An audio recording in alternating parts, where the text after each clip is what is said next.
నమస్తే, welcome back to our channel. రోజులాగే 5:30కి బయలుదేరాం ఇంకా పార్క్కి. రోజు పార్క్కి సైకిల్ తీసుకొని వెళ్తాము, కానీ ఈ రోజు పాండా కార్ తీసుకొని వెళ్ళాము. పాండా కార్ వద్దు అంటే వినలేదు. పార్క్ లో అందరు చిన్న పిల్లలు ఉంటారు. స్పెషల్ గా ఏదైనా తీసుకెళ్తే నాకు అని కొట్టుకుంటారు అందరూ. పిల్లలందరూ హాలిడేస్ కి వెళ్లారు కదా, సర్లే అని తీసుకొని వెళ్ళాను. మేము వెళ్ళేసరికి వాళ్ళ ఫ్రెండ్స్ వచ్చారు, హ్యాపీగానే ఆడుకున్నారు కాసేపు.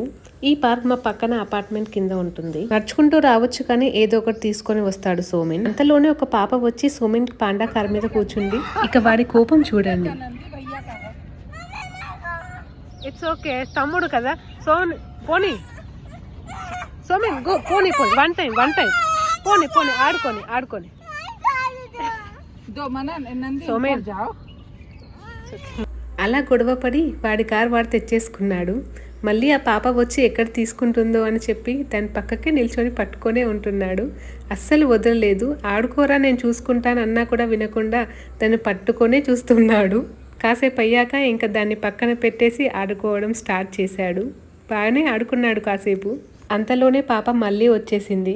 వీడికి చెప్తేనేమో వినట్లేదు. నా కారు అది, నాకే కావాలంటున్నాడు. ఆ పాపనేమో లేవమని చెప్పలేం, పాపం చిన్న పాప కదా, ఆడుకొనిరా అంటే అస్సలు వినలేదు. చాలా ఏడ్చాడు, అయినా కూడా పాప మాత్రం లేవలేదు అసలే.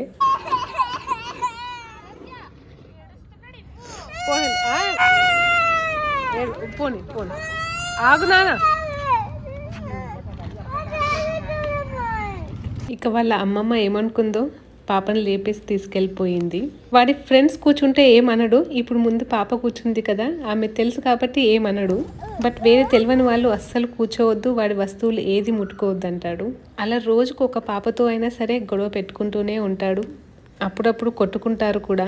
వాళ్ళ పేరెంట్స్ అర్థం చేసుకునే వాళ్ళు అయితే ఓకే, లేకపోతే ఎలాగా అని చెప్పి నాకు భయం వేస్తూ ఉంటుంది. ఇక వాళ్ళ డాడీ వచ్చారని ఇంటికి తీసుకెళ్తుంటే ఎలా ఏడుస్తున్నాడో చూడండి, ఇంకా కాసేపు ఆడుకుంటానని. మా సోమిన్ అల్లరి నచ్చితే ప్లీజ్ కామెంట్ అండ్ సబ్స్క్రైబ్.